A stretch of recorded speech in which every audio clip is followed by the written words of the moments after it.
As we continue with the broadcast this morning, right here on Assalam Media, our focus is on our neighbors in Mozambique. We're talking about the 2023 local elections now.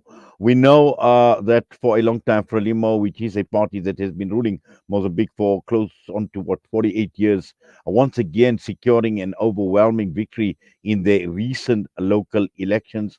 But this has been characterized by unprecedented levels of popular rejection, and also, we've seen these elections being rerun in some parts. In fact, four small local municipalities where these elections were rerun, and we've seen the victory of Frelimo once again. But just to unpack what's happening in the electoral space in Mozambique, we're joined by Professor Adriano Nuvunga.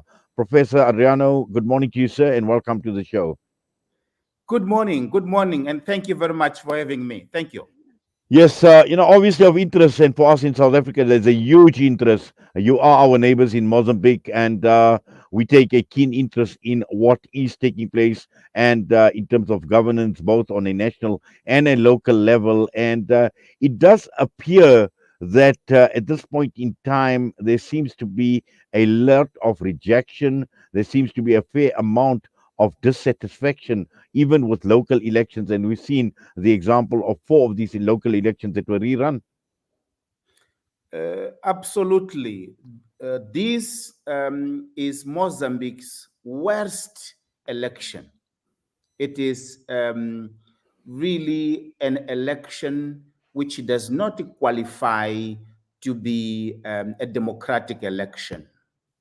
It was organized by non-credible electoral governance institution, which is run by a bishop and an Anglican bishop, and people would believe that that institution run by a cleric, it would be an institution that is credible,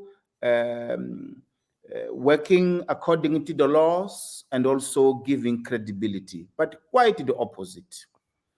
Since the beginning, since voter registration, campaigning, there has been a sense of chaos in this election, and it reflects in reality a context where not only the electoral governance institution is captured by Frelimo, but also the democracy itself. Let me briefly unpack what do I mean by this. Mozambique's election is captured by Frelimo. As I've indicated, the electoral governance institution is controlled by Frelimo since national level, provincial, up to the district level. Frelimo has majority in all the electorate from National Electoral Commission, provincial, and the district. Frelimo has majority. So the decisions are taken by a simple majority rule, meaning that each and everywhere Frelimo will take the decisions according to its own will. And this is what has been happening. All claims by the opposition in relation to voter registration, to campaigning, abuse by the police, no polling stations there at the voting day, a sense of chaos. All these, they have been disregarded by the electoral management bodies. Now, something unprecedented happened. In four municipalities, including Maputo, the judiciary at the local level has taken a decision, an unprecedented and historic decision, to say these elections are fraudulent, including Maputo. Now, massively fraudulent. Not only fraud in terms of vote rigging, not only fraud in terms of ballot box stuffing, but also in terms of changing the results, bring new tally sheets, etc. So the courts said these elections are to be nullified. But the Constitutional Council It has ruled out the decisions from the lower level judiciary. This is what I mean by a captured democracy. So at the polling stations, the opposition they win the elections, but the electoral management bodies they change the results in favor of Frelimo. And when the lower level judiciary courts they take the right decisions, historic decisions at the central level here in Maputo, the Constitutional Council, which again is Frelimo dominated, it rules out and it takes decisions in favor of Frelimo. So this election, I mean, in the region in Mozambique, elections are meant for people to participate, for people to speak through ballot box. But this election, there was no participation. And more importantly, you cannot say that the people have spoken because people have indeed turned to vote, but the electoral management bodies have changed the result, and the Coastal Council has ratified those, and the people are in the streets. Since people are in the streets, and the police, what is doing now is beating up, is killing people in Nampula, killing people in Montepuez, in Nakala, and it's a sense of brutality against people that for the very first time have taken a historic decision to say enough is enough. There have been frauds, but this one, we want to go to the streets to protest, and police, it's exactly doing what Frelimo is telling them to do. Yes, Professor. It is clear from what you're saying that Frelimo controls all the institutions, particularly those for organizing, for supervising, and also validating the elections, and in terms of determining its outcome. And it comes as no surprise that people are in the streets, that are protesting, and the fear is obviously any escalating violence that may result as a consequence of the Frelimo control that is had. Now, if we see what is all of this playing out at local government level for local government elections, we know 2024 has been earmarked for national elections. Where does this actually place the country? Where does it place, parties like Frelimo, parties like Renamo, who are the opposition to Frelimo, Professor Adriano? This is entrenchment of authoritarianism, where Frelimo, the former liberation movement, is using violence, is using the police, is using the riot police to close the democratic space for people to participate freely, for people to speak through the ballot box. We saw it coming. In 2019 election, there's been fraud there, but people were not that aware of the magnitude of the fraud. This time, two things. One, the fraud was such that each and everyone could see. But more importantly, Mozambique is going through its biggest socioeconomic crisis since the signing of 1992 peace accord. And Frelimo is running a very small government, which it is not seen as legitimate by the people because of corruption, mismanagement, and state capture, which is leading for millions of people to live under extreme poverty. And those people, they have turned to vote, and they have been in the streets to say, we were there in the queues, we cast our vote not for Frelimo, but for the opposition. So it is not right for Frelimo to claim the victory. But this, it's a deja vu. We have seen it before, and we are sure that we will see it in 2024. Frelimo is no longer the Frelimo of the heydays. This is a corrupt Frelimo. This is a Frelimo that has captured the state, not for developmental purposes, but for self-enrichment of those in power. And people are tired of that. But as I've indicated, the control of the police, the control of the force and the courts, it gives Frelimo the instruments to remain in power in a context where the opposition, though they have significant support, but the opposition is also poor.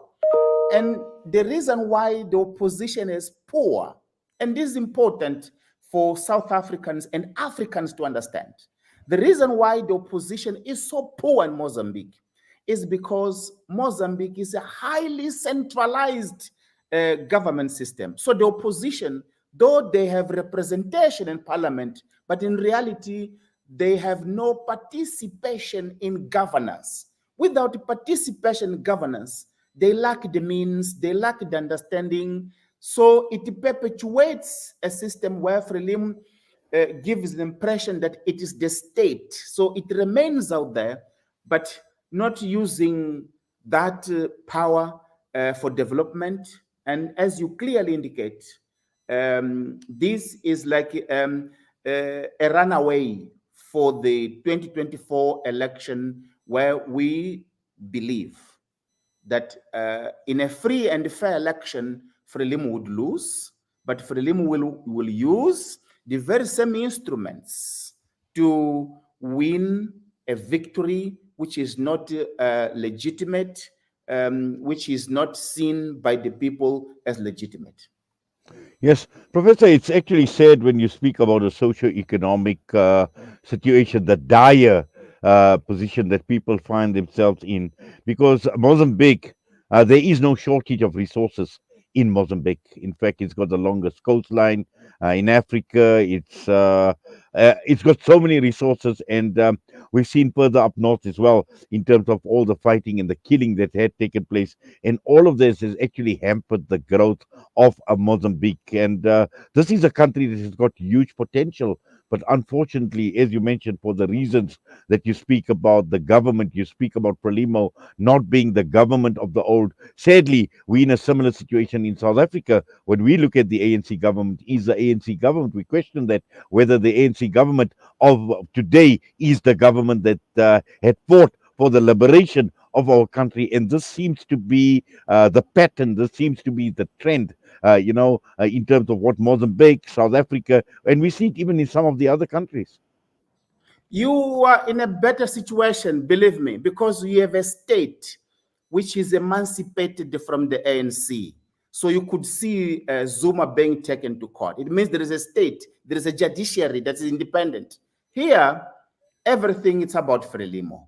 The state institutions, they are controlled by Frelimo, and they see themselves, they see their mandate as to protect Frelimo's corrupt rule, rather than to serve the purpose of developing the Mozambique people according to our constitution of the republic. Mozambique, as you have indicated, it is a blessed country. It is a huge potential. But my friend, no one eats potential. We have seen nations with huge potential collapsing. Take Zimbabwe. Zimbabwe in the 80s was the Switzerland of Africa. But look where it is today. Mozambique is in a similar trajectory. Frelimo is running a corrupt, incompetent, inefficient government, which is narrow minded. And you can clearly say that the Frelimo government is not only that, but also is here to facilitate an extractivism economy which favors foreign interests, not national interests. It is Frelimo, a poor leadership that is denying Mozambicans to improve their livelihoods and to make sure that no one is left behind. The growing inequality, not only Maputo versus the country, but Maputo itself, the level of inequality where those who are in the top leadership of Frelimo, they are accumulating wealth, where a significant amount of it is hidden somewhere, not invested in the country. So Mozambicans, though we have an exponential growth of the young people, talented young people, we have these resources, but the democratic infrastructure of the country is so abused by Frelimo that is not allowing the young people of this country our resources to serve the interests of developing our people, simply because we have a narrow-minded, corrupt, and incompetent elite that has captured the party, which is Frelimo, and is denying the opposition to participate in governance, to not only to ensure the checks and balances, but also to learn from participating in governance, as the one day they will be the government, but they're not participating. So with all this happening, and it is not by chance that you see journalists being murdered. I've just come back from the area where the journalist was murdered last week. And in a country where journalists are murdered, are killed, cold-blooded, it means there is something fundamentally wrong in the leadership of that country. Well, Professor, unfortunately, time is of the essence. We're going to have to leave it at that. But for now, we thank you. We do appreciate you taking time out and talking to us right here on Salam Media this morning. All the best to you, sir. Thank you so much. Thank you so much. Thank you. Professor Adriano Nuvunga with us this morning out of Mozambique. And with that, we've got Yuma Nasia coming up. Stay with us.